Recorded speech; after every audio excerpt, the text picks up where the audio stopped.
Good evening and welcome to Vantage from the lovely city of Gandhinagar, the capital of Gujarat, the city named after Mahatma Gandhi. Why are we here tonight? Because right behind me, a very important conversation is taking place. A G20 ministerial event on women's leadership and empowerment. India, as the G20 president, is taking the lead on bringing this issue to the front and center of the G20 agenda.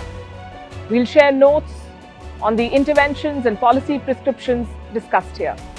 In the show tonight, we will begin with the US. Its economy has been downgraded by a global rating agency and Washington is throwing a fit about it. In Poland, they're talking about moving soldiers to the border amid reports of an airspace incursion by Belarus. In Pakistan, they're suddenly talking about peace with India. In China, the biggest rainfall in 140 years has led to floods and chaos.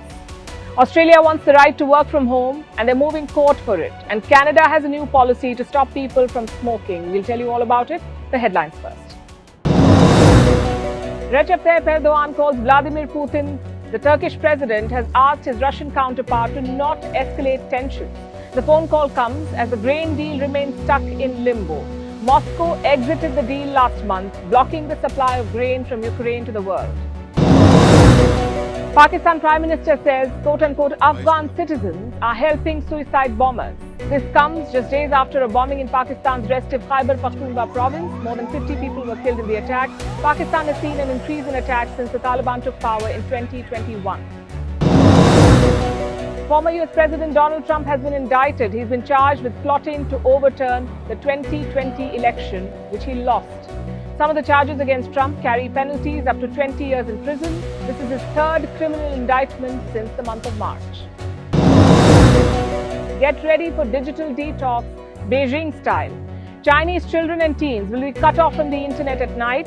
Their smartphone use will also be curbed. The restrictions will come into force from September. Beijing says it is to fight internet addiction.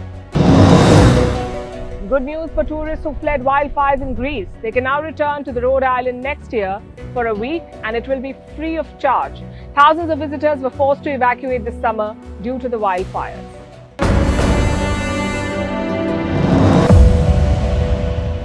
America has been downgraded, and that's our lead story tonight. The US, as you would know, dominates the global financial world. Financial managers want to invest in America. A US government bond is considered as safe as gold. And the dollar, for all the pushback it faces, remains the world's default currency. But America's dominant position is now under stress. A leading credit rating agency has downgraded the US. The name of the agency is Fitch. It assesses creditworthiness of countries, and it believes that the US is not as trustworthy as it used to be. So today they announced a downgrade and the White House is pushing back. They've issued aggressive statements to counter the downgrade. This is, at best, damage control. We'll tell you why, but first the details of the downgrade. What does it even mean? What is a downgrade? Let me explain. Do you remember your grade card in school? Your report card? It was an assessment of how you performed in different subjects. There were grades from A to F. A means you've aced it, F means you've failed. It's quite simple. And that's exactly how the Fitch rating works. It is a report card, but for governments. And what does it assess? Their financial health. Investors and lenders rely on these ratings. They use the rating to assess if they should buy a certain government bond. The rating helps them decide whether or not they should stay invested in a country. And this is the rating we're talking about tonight.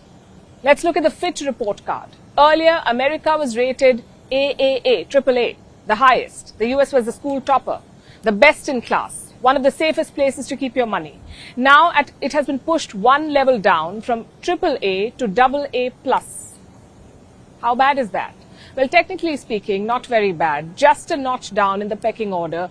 But along with the rating, Fitch has also shared an analysis, and it merits a closer look. Fitch says this downgrade does not happen overnight. America's position has been gradually deteriorating. And broadly, there are three problems: erosion of governance, rising government deficit, and high levels of debt. In fact, debt is what Fitch is the most worried about. America's national debt stands at more than $30 trillion. It is the highest in the world, $30 trillion. And the US struggles to manage it. And on that front, Fitch has issued a scathing indictment. In fact, let me quote from that report. In Fitch's view, There has been a steady deterioration in standards of governance over the last 20 years. The repeated debt limit, political standoffs and last-minute resolutions have eroded confidence in fiscal management. There is a clear takeaway from this. Fitch has lost trust in America. It doesn't think that the US is the best anymore. And that's not sitting well with Washington. The Biden administration has come down hard on Fitch. US Treasury Secretary Janet Yellen says the Fitch downgrade is quote-unquote arbitrary, and that it's based on outdated data. That's the term she used. Yellen said she strongly disagrees with Fitch. And the White House has said the same thing. Larry Summers has also weighed in. Larry Summers served as the Treasury Secretary during the Clinton years, and he says the Fitch decision is quote-unquote bizarre and inept. Then we have statements from some leading economists. They've used words like strange and puzzled. But if you look closely, it is not strange at all. America owes more than $32 trillion. That is a real number. It's not an estimate. And every few years, this debt leads to a political standoff. You see, the US has something called the debt ceiling. That's a concept that they have. The government cannot borrow beyond a certain limit. So when it is about to run out of cash, it tries to raise the limit, or the debt ceiling, as they call it. Lawmakers from both sides have to come together then. They have to pass a bill. To keep the government running, they must pass this bill. And this often leads to an impasse. In some cases, even a total shutdown of government.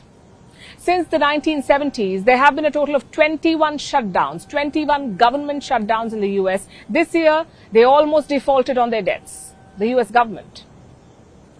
The Biden administration wanted to borrow money, but the Republicans were not on board.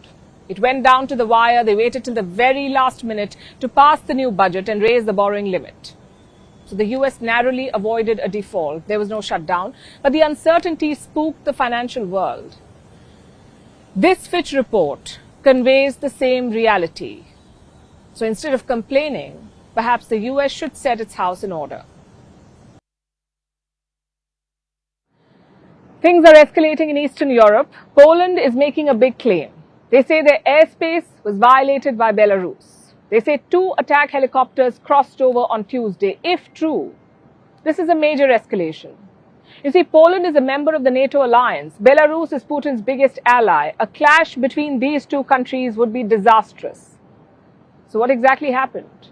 The first reports emerged early on Tuesday. Polish residents near the border posted suspicious pictures. They claim to have seen choppers with Belarusian symbols. At first, Poland denied this. But around evening, Warsaw made a U-turn. The Defense Ministry admitted that there was indeed a violation. So what changed? Poland says the helicopters were flying low, so the radars found it hard to detect them. But Belarus has another theory. They claim that Poland made a U-turn after getting orders from the West. Basically, that Warsaw is lying. So which side do we believe? If Belarusian President Lukashenko did order this move, it is a brave one. Maybe borderline reckless. He has allowed Russia to use Belarus as a staging ground. He's also hosting Wagner fighters, but he has drawn one red line, and that's joining the war officially. That's something Belarus has not done yet. Belarusian soldiers are still inside their barracks. Would President Lukashenko risk changing that? And that too by attacking a NATO country? Imagine if this alleged helicopter adventure went wrong. Belarus would have been at war with NATO. So logically, it makes no sense whatsoever. Having said that, Poland did warn about this. Their Prime Minister said Wagner fighters could attack from Belarus. Lukashenko, of course, has denied this claim. He says there is no rogue Wagner movement. I have to teach my units, because an army that does not fight is half an army. You also understand this very well. I don't want to go to war. I don't want our guys to die. Therefore, we need to teach them. So Wagner are transferring their experiences. They give advice and suggest some things. Well, Lukashenko is not helping his case, and I'll tell you why. Last month, Putin was hosting Lukashenko in St. Petersburg in Russia. Midway through the talks, the Belarusian president decided to joke. He said Wagner fighters are eager to go on a trip to Warsaw. Maybe he thought it was funny, but when the punchline of your joke is all-out war, people may not find it funny. And Putin too made allegations against Poland. He said Warsaw wants to seize Ukrainian land. So put together, you have a very complicated equation. Poland, Belarus and Russia have never been friends.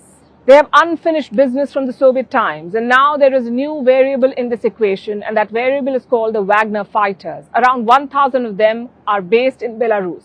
Poland believes they could be used to wage a proxy war. If that happens, what will NATO do? That is the big question. Technically, Wagner is independent from Russia. They're now anti-Putin, remember? So a Wagner attack, can it be seen as a Russian attack? Well, Washington says absolutely. This group, at the behest of the Russian government, because they do not work independently of the Russian government, is a threat to all of us, and we have to ensure that the message is clear that any attacks by the Wagner Group will be seen as an attack by the Russian government. Now, a couple of things to note here. One, didn't the West cheer Wagner's mutiny? They billed it as some big defeat for Vladimir Putin. But now they're all making a U-turn. They say Wagner and Russia are the same. Second, the stakes are now much higher. Using Wagner was supposed to give Putin plausible deniability. He could have shifted the blame from himself, but Washington is on to him. They're saying Wagner or not, Moscow will take the blame if there is such an attack. So what is the next move? If Tuesday's incursion did happen, we should all be quite worried. Poland is moving around 1,000 soldiers to the border. They're preparing for the worst. And if Poland is attacked, NATO will have to join this war. It's a legal obligation. Remember the Article 5. If one member is attacked, all of them declare war. An attack on one NATO member is an attack on all. On the other side, Belarus too has a backup. Last month, Putin made a public promise to Lukashenko. He said an attack on Belarus would be an attack on Russia. So will things descend to that? Like I said, there is deep mistrust between Belarus and Poland, not just over Ukraine, but many issues. They also have guarantees from bigger powers, Poland from NATO, Belarus from Russia. So could they use this chance to settle personal scores? It's a dangerous prospect. Which is why we need calmer heads to prevail. And the last thing we need is irresponsible jokes and taunts. As it is, the war is escalating and spilling over. The attacks have intensified. Ukraine carried out drone attacks on Moscow. Russia sees this as provocation, its own attacks on Ukrainian cities notwithstanding. So Russia wants to retaliate. Meanwhile, Ukraine is pushing forth with its counteroffensive. They may or may not succeed, but they're going to need more weapons. That's certain. A seemingly uninterrupted supply of weapons, that's what Ukraine needs. Its key source are partners in Central Europe, but they've hit a roadblock. They don't have enough workers for their weapons factories. Here's a report.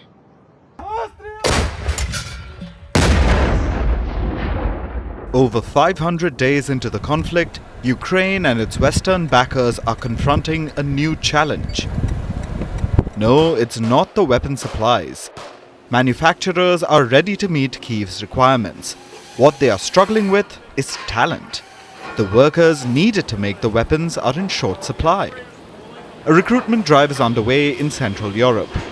It's one of the key hubs where war supplies for Ukraine are built. Since the war began in 2022, factories in Poland and the Czech Republic have been churning out guns, shells and more. The output has already matched the size and scale of the Berlin War era. But the manufacturers think they can do better. They want to ramp up production, but they don't have enough workers. So the arms industry is rolling out lucrative incentives. A manufacturer in the Czech Republic has offered company-financed apartments for new hires and even free food in canteens. A Polish company has taken to social media. They are pushing ads on internet platforms to attract interest. But still, finding the right fit is a challenge. The reason is the tight labor market. Europe has one of the largest aging populations in the world. The weapons industry needs younger workers with technical skills. They are becoming harder to find. So, some manufacturers are turning towards alternatives. They are joining hands with local universities and exploring technologies like automation to expand. There is an urgency to ramp up production. The weapon suppliers are responding to demand. Central Europe is an important pipeline for Ukraine. Last year, 29 nations supplied major weapons to Kyiv. Out of the 29, 2 countries stood out: Poland and the Czech Republic. They sent more than 20% of Ukraine's arms needs. From tanks to armored vehicles, howitzers, air defense systems, helicopters, ammunition and rockets, Central Europe supplied all of this. And they intend to keep going, because the demand is showing no signs of slowing. Russia invaded Ukraine over a year back, and no side still has a decisive edge. The forces on both sides are fighting for every inch of territory, and they're leaving no stone unturned to gain the upper hand. Recently, Ukraine launched a counteroffensive. The goal was to push back the Russian forces and reclaim some of the lost territory. Progress has been slow, but Kyiv is pouring everything into the offensive, from heavy arms to even toy drones. Ukrainian forces have repurposed them for military use. On the front lines in Zaporizhia, a gamer-turned-soldier recently put a new gadget to the test. This drone might be small, but it packs a punch. It is flown straight into the target to inflict maximum damage. Since I've been transferred to this unit to work with drones, every time I put on my goggles and take the joystick, I recall my mother telling me that those video games would not do me any good. Well, if this isn't useful, then what is? The war in Ukraine is a frozen conflict, with no signs of simmering violence or bloodshed. So, as long as that's the case, the demand for weapons will thrive.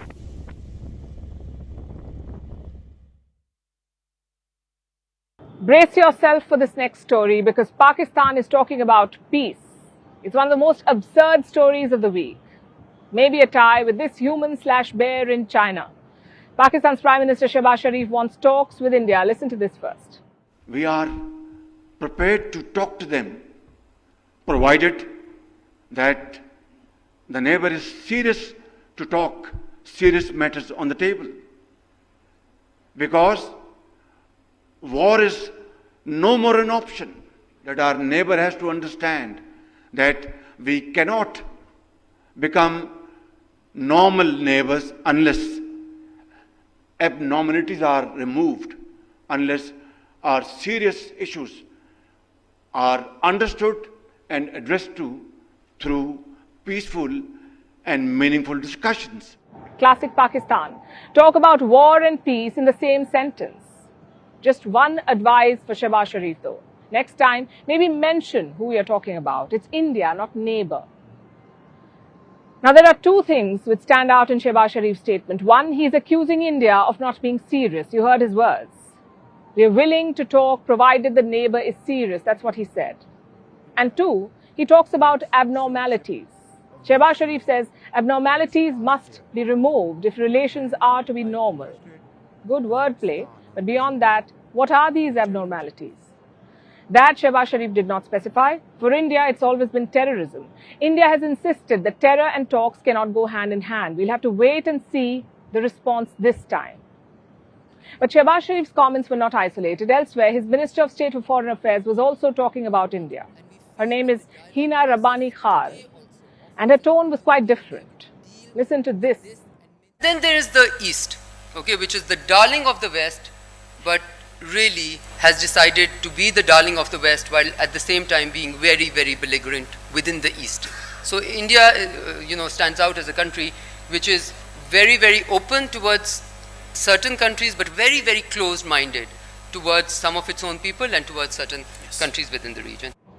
Hina Rabbani Khar says India is trying to be the darling of the West. Maybe that's why India is the top buyer of Russian oil. Or why India criticizes Western comments on internal issues, or why India attends the SCO and BRICS summits. Plus, it's a bit rich coming from Pakistan. This is a country that spent most of the Cold War years doing America's dirty work. So less of a darling, more of a minion. Anyway, let's focus on what they're trying to do here.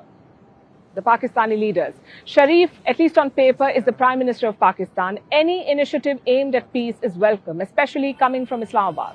But when Pakistan talks about peace, you must ask three questions. A, why now? B, do their actions match it? And C, does the army support it? The timing is indeed strange. Shehbaz Sharif is an outgoing Prime Minister. Why would he make a peace appeal to India? Normally it is done to appease international lenders and Western countries. When Pakistan needs a bailout, they talk sweet. They pretend to be the nice guys. So could this be a similar attempt? The International Monetary Fund has released one payment for Pakistan, but reports say they're going to need more. Comments about peace and talks are usually green lights for lenders. They signal positivity. And there is precedent for Pakistan doing this. On the 17th of January this year, Shehbaz Sharif made a similar appeal. He offered talks with India. And guess what happened after 2 weeks? Pakistan held the first round of their talks with the IMF. So that's definitely a possibility. Now to the second question. What is Pakistan doing for this peace that they want? Well, pretty much nothing. Reports say border infiltrations are still happening. So is smuggling of narcotics. You see, there's a big difference between talking peace and working for peace. Pakistan only does the first. They talk. Finally, question number 3. Does the army approve of Shehbaz Sharif's statements? I would think so, because the army chief, Asim Munir, was present at the same event. Those comments by Shehbaz Sharif were made in his presence, the army chief's presence. Plus, the current government is supposed to be supported by the army. So I'm guessing they do agree. If you keep all the history aside, if you look at the pure logic of this appeal, it makes perfect sense. Pakistan desperately needs India's friendship. Their inflation is still at 28%. Their external debt is still unpaid. Around 8 million Pakistanis are likely to experience acute food shortage this season. And to top it all, the security situation is bad. Just this week, there was a suicide attack at a political rally. Around 56 people died. So on paper, Pakistan needs normal relations with India, very much. The so-called darling of the West could really help them out. Just look at Sri Lanka. India lobbied for Colombo at the IMF. Lenders from Japan and France are now lining up to help. Pakistan could have used that help from India. But unfortunately, you can't keep the history aside. In Pakistan, decisions are taken in the army's interest, not the people. So unless you see concrete actions to back up peace offers, you can never be sure. Nonetheless, this is an offer, and we'll have to wait and see how India responds. Now to the big story from India. Violence and rioting have gripped the state of Haryana. Religious sites have been vandalized, shops have been torched and looted. At least 6 people have been killed. The pictures are truly worrying. Some of the roads look like war zones with charred vehicles all around. The violence erupted in Nuh. It is a village in southern Haryana. It is also close to one of India's biggest business hubs, Gurugram. The violence has spread there too. But what triggered it? On Monday morning, a Hindu rally was passing through Nuh. Thousands of people were part of it. Some slogans were raised which triggered a standoff. The rally was allegedly attacked with stones. After this, things spiraled out of control. It became all-out religious violence. A mosque was set on fire in Gurugram. The cleric was stabbed to death. In total, at least 6 people have died. More than 70 others have been injured. Dozens of vehicles and shops have also been gutted. What is the government of Haryana doing about this? Around 116 people have been arrested. 90 others have been detained. The Chief Minister says those guilty will be punished. He's also asking for more central help. 20 companies of central forces are already deployed in the state of Haryana. The Chief Minister wants 4 more. Internet has been shut down in parts of southern Haryana. Plus, there is a curfew. You've probably heard dozens of debates on this story. Maybe seen multiple reports on how the violence unfolded. So we're not talking about that. We are talking about the bigger picture. Gurugram is often pitched as a cyber city, a hub of all things technology. Yet that very same place doesn't have internet right now. What sort of message does that send? And I'm not saying the shutdown is not justified. I'm saying things should never have reached this stage. We talk about making Gurugram a global city, a top destination for big companies. But put yourself in the shoes of a foreign investor or a CEO at a multinational company. Would you be confident about setting up shop here? Amid these pictures of charred vehicles and riot cops. Exactly my point. Gurugram has become a success story in recent years. It is home to thousands of production houses. Some of the biggest MNCs have offices there, like Nestle or Coca-Cola or Maruti Suzuki. But today, many of them are spooked. Companies have asked employees to work from home. You can't become the next Hong Kong or Singapore with such headlines. And I'm not just talking about the violence. Look at other indicators. Crimes against women were up 57% last year. Snatching cases up 27%. One person dies every day from road accidents in the city. Gurugram even has a gang problem. In the last 2 decades, around 15 top gangsters have been killed in violence. This year, a man was shot 13 times. These are not good numbers. They don't encourage locals, let alone foreign companies. The question is, what is the root cause? Does the state government not have enough resources? It's hard to believe that. Haryana is ruled by the BJP, the same party in the state and the centre, so there is no scope of federal roadblocks. Consider what happened this week. Haryana got 20 companies of central forces within 24 hours. So resources are very much available, but somehow they're not being used well. We saw a similar situation in Manipur. Same party ruling at the state and centre, yet no end to the violence. But both these issues are linked to law and order. It's the bread and butter of all governments, but clearly not in Haryana. From start to end, this is law and order failure. How were inciting slogans raised at a rally? How was the crowd allowed to pelt stones? How was the mob allowed to go on a rampage? The answer to all of these questions is the same, because law and order failed. So what needs to be done? Well, the situation is slowly returning to normal. Hopefully, the violence will end soon. But the state government's job does not end here.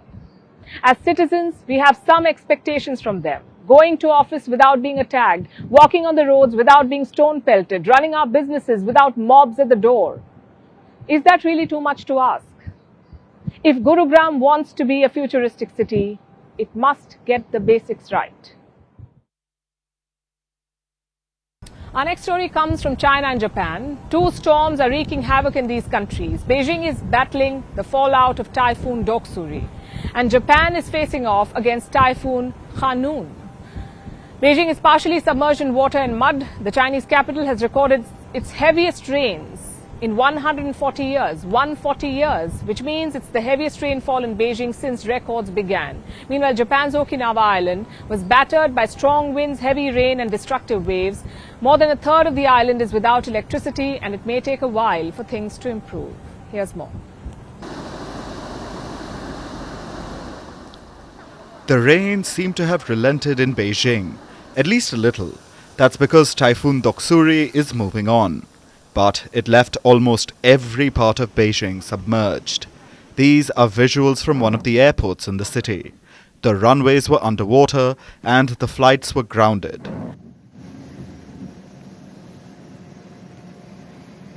What you're looking at now is being called a graveyard of cars, all swept up and destroyed by the storm.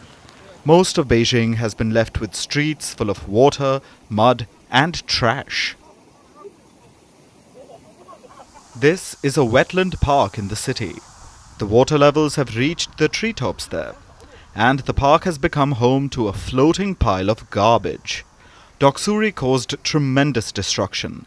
It will take a while to clean up. After being battered for 4 days and 4 nights, the Chinese capital seems to have gotten a break. But those 4 days took their toll. At least 11 people have died in Beijing, and some are still missing. Chinese paramilitary forces have been involved in the search and rescue. They've been taking out inflatable rafts to navigate through the roads that have turned into rivers, risking their lives to try and save Beijing's stranded residents. Reports say 2 of the 11 casualties in the city were rescue workers. They've also been delivering food and supplies via helicopter to residents trapped in their homes. The storm may be leaving Beijing, but it's heading further inland. Hundreds of thousands have been evacuated from cities in the neighboring Hebei province. That's where Typhoon Doksuri is headed. The typhoon broke numerous records in Beijing. The city saw its worst rainfall since records began 140 years ago. Since Saturday, it has received 744.8 millimeters of rainfall. It was worse than even the storm of 2012. That was when Beijing last saw similar amounts of rain. Just 40 hours after the rains began, Beijing received the average rainfall for the entire month of July. A month's worth of rainfall hit China's capital in less than 2 days, which explains why the city is in disarray.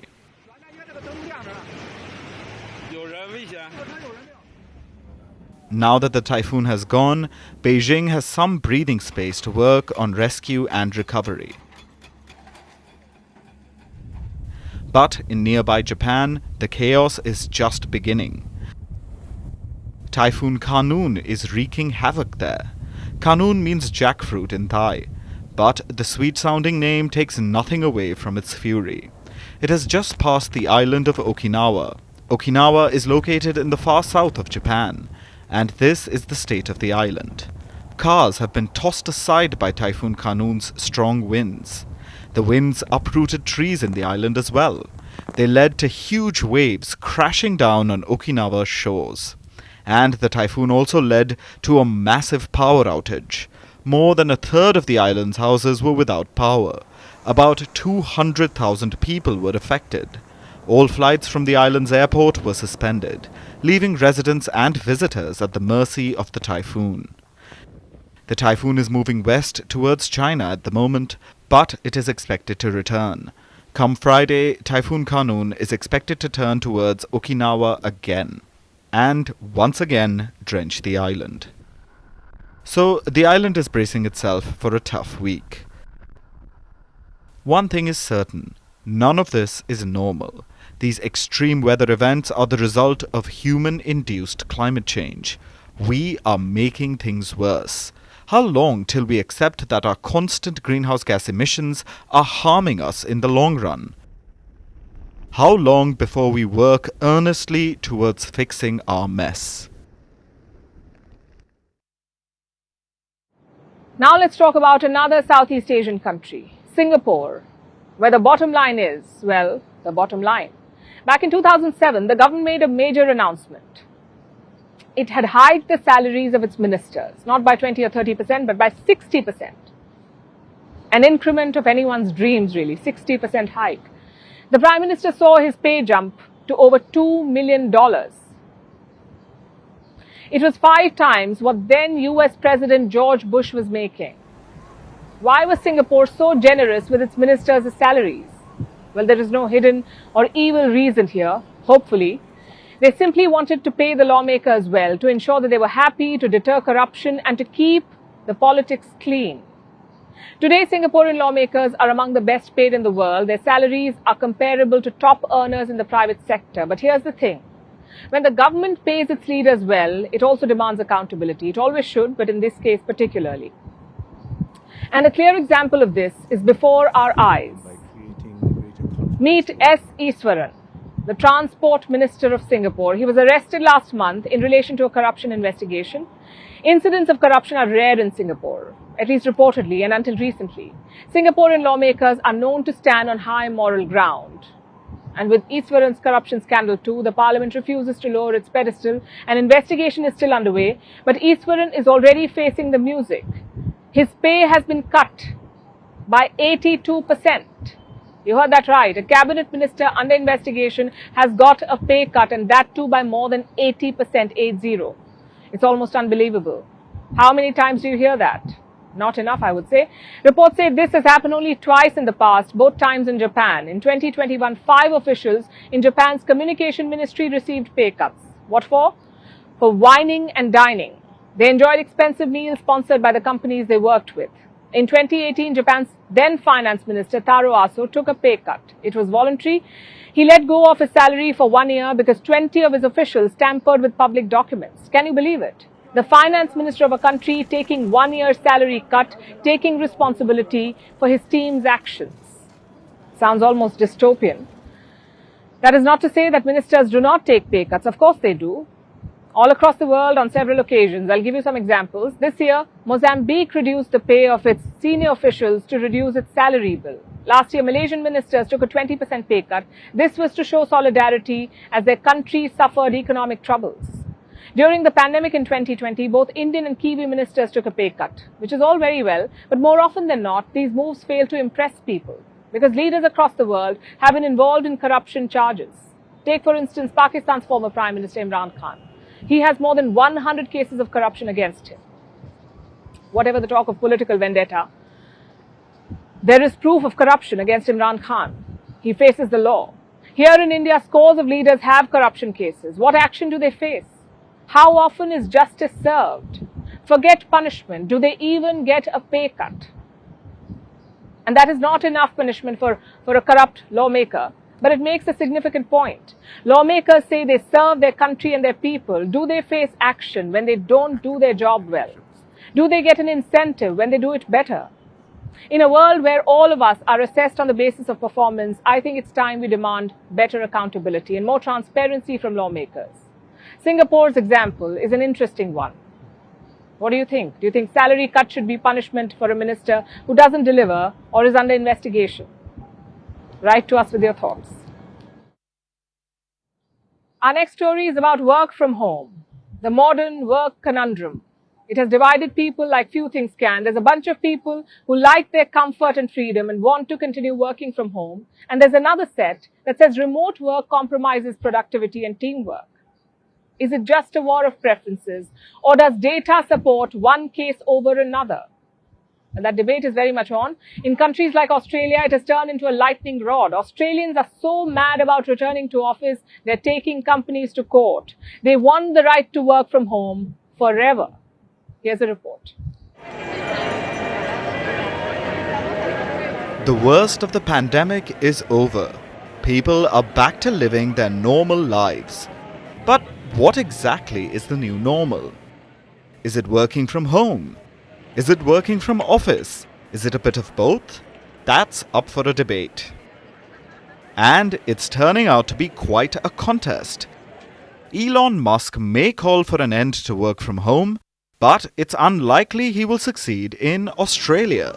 Australians have the world's strongest work from home rights. In fact, they hate working from office so much that they're taking companies to court over it. Unions in Australia are setting a precedent. They are fighting tooth and nail with companies, with banks, and even with the federal government, all for one reason. They want work from home to become the norm. In April, the CEO of National Australia Bank ordered 500 senior managers to ditch work from home. They were asked to come back to the office full-time. Now, this is Australia's third largest bank, but the public sector union fought back. They challenged the directive. In July, the bank had to give in. It agreed to a union deal that gives all employees the right to request work from home. The same week, the union struck another deal. It now lets Australia's 120,000 federal employees request work from home for an unlimited number of days. So, Australia may sound like work from home heaven, and it is. But is this the picture across the globe? Employees may like working in their pajamas, but companies want them back on their desk. A survey asked 35,000 workers and employers in 34 countries. Only 19% of the workers wanted to return to the office. They wanted 2 days of work from home every week. Meanwhile, the bosses wanted just one. Does this mean the era of work from home is over? Companies were hoping that it would be once they issued mandates. But they are clearly wrong, like what happened in Australia. So the end of that debate is on the horizon. There's a clear gap between what workers want and what companies think is good for them. This sets the stage for a historic confrontation, one that could drag on forever. So is the inevitable a compromise, a hybrid work model? Most probably, yes. Meanwhile, a new era has already begun in Canada. Well, for Canadian smokers anyway, the country's stringent new cigarette regulations have come into force. How stringent? Well, this is the nation that pioneered graphic images on cigarette packages. So it really had to go the extra mile to tighten the screws further, and it has. The countdown has begun in Canada for warnings on every individual cigarette. That's right, every Canadian cigarette will soon have a warning printed on it. It's one of the many measures they're introducing to discourage people from smoking. Here's our report. Smokers of the world, lend us your ears, for your eyes are about to get beset by a new type of warning. Canada is at it again. The country has come up with a new way to drill home old warnings. You already know that smoking is bad, but now Canada will remind you with every cigarette you pull out of your pack. Because you see, a law has come into effect. And in a few years, it'll reflect on each and every Canadian cigarette.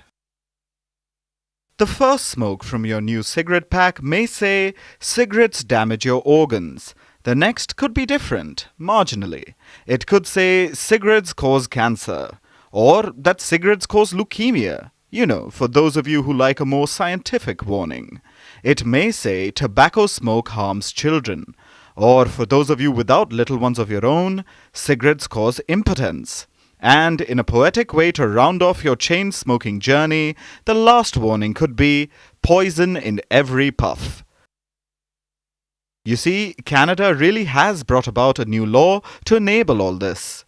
It's called Tobacco Products Appearance, Packaging and Labelling Regulations, and it came into force yesterday. What the law aims to do is simple: encourage people to quit smoking, using every opportunity to hammer it into them that cigarettes are harmful. Canada has always been on the forefront of the war against tobacco. In 2001, it was the first country to mandate pictorial warnings on cigarette packs. This new law is an extension of that. Maybe you have found a way to ignore those blood-curdling images. Or if you're in a country like India, maybe you just buy loose cigarettes, never having to look at the graphic warnings at all. Well, Canada has now found a new way to get its message across nonetheless. Each and every cigarette will be printed with a warning, the kind we told you about earlier. So every smoke break will also be a reminder of the harm cigarettes do. And remember, after Canada pioneered the graphic package warning, the idea spread. So don't be surprised if you start getting warning-laced cigarettes in your country soon as well. Now, the cautionary cigarettes aren't the only change Canada's new law brings. It's updating the packaging too. It'll keep changing the image on the packages regularly, because research shows that after a while, people tune things out, even terrifying images of cancer. So, Canada will ensure the pictures keep changing before you can learn to ignore them. Also, the warning pictures will cover 75% of a cigarette box in the future. Canada's standardizing the warning size, in case cigarette manufacturers try and find loopholes. And speaking of loopholes, this won't just apply to cigarette packs. All Canadian tobacco products will soon bear the warning signs. But the new law will take time to be implemented. Canada is taking a staggered approach. There are different deadlines for different tobacco products to adopt these new standards. But come April 2025, every Canadian cigarette or cigar will have to conform to these rules. So Canada is taking the fight against tobacco seriously, as it should. Tobacco is a harmful and addictive substance. It causes millions of deaths and costs billions in public healthcare funding. Over the years, Canadian governments have successfully reduced the amount of smokers in Canada, from about half of the population in 1965 to just about 13% today. That's a massive reduction, and it takes dedication to achieve that kind of progress. Dedication and perhaps innovative steps, like the new individual cigarette warnings. But will the remaining smokers heed the warnings on each of their poison sticks? Or will they just get blown away in a puff of smoke? And finally, it's time for Vantage shots, images that tell the story, starting with Jerusalem. The August full moon, also called the supermoon, rose above the old city. It was the first of the two supermoons to be witnessed this month. In Sri Lanka, an uninvited guest appeared during a Lanka Premier League match. Players were as shocked as the spectators. We'll introduce you to the guest. Meanwhile, in China, the video of a bear is doing the rounds. It shows the bear standing on its hind legs inside a zoo enclosure. The video has sparked a debate. Is it really a bear or a man in a bear costume? That's the burning question in China right now. And finally, we are taking you back in history. On this day in 1990, Iraq invaded its small but oil-rich neighbor Kuwait. It took only a few hours to capture Kuwait City. The Emir of Kuwait fled to Saudi Arabia. Iraq not only gained control of 20% of the world's oil reserves, but also a substantial coastline on the Persian Gulf. We're leaving you with that. Thank you for watching. We'll see you tomorrow from Gandhinagar.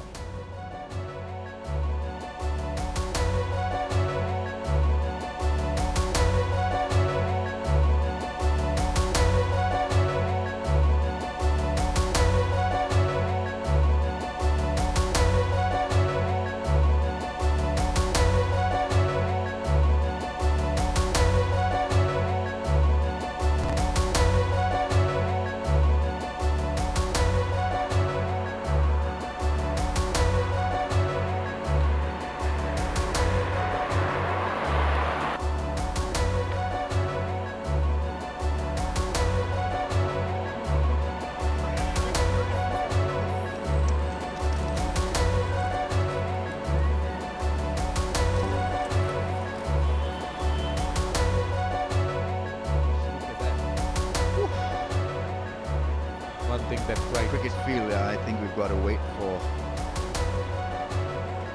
him to just exit. I don't know. Looks like massive one. Who's the fourth umpire? He's a brave guy. Looks like it's. That must be a first. This type of a holder. This is serious business. What's now? Which kid bag?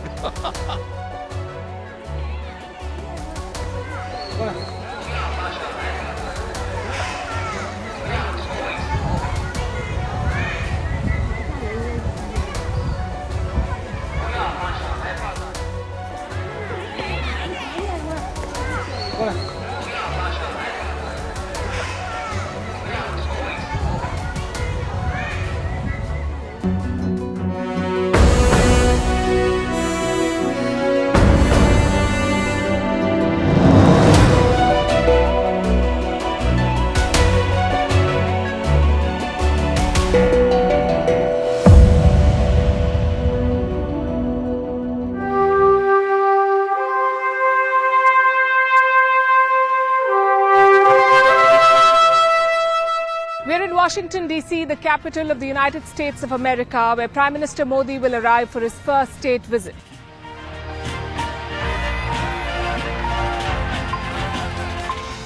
And we're seeing the preparations, we're seeing the buzz around us, and with me are two women who've tracked the India-US relationship as it has evolved over the years.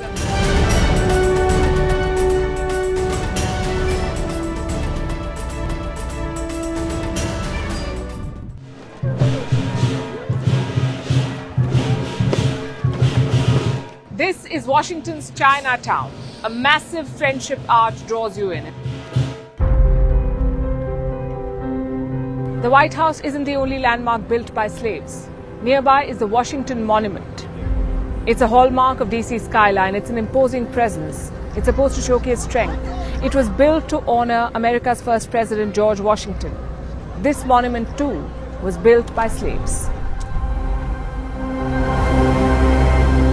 The Washington Memorial, where the Indian-American community has gathered to conduct a unity march to welcome Prime Minister Modi. Such marches are being held in at least 20 cities across the United States. Bharat माता की जय। मोदी है तो मोदी है तो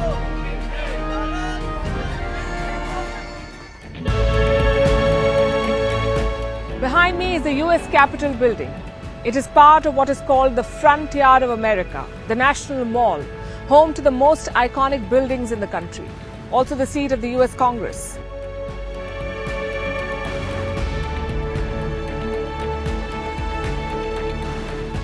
The US Revolution had just ended, and the Americans wanted to create a new identity for themselves, something that breaks away from their past of the British colonial rule. George Washington was the president, and he had a plan. He picked the land himself. He passed something called the Resident Act that helped create the US Capitol and the President's House, which is the seat of the US government.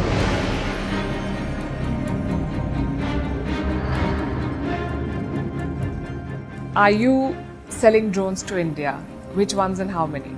Latest platform is the MQ-9B, the most versatile, high altitude, long endurance unmanned aircraft in the world. Okay.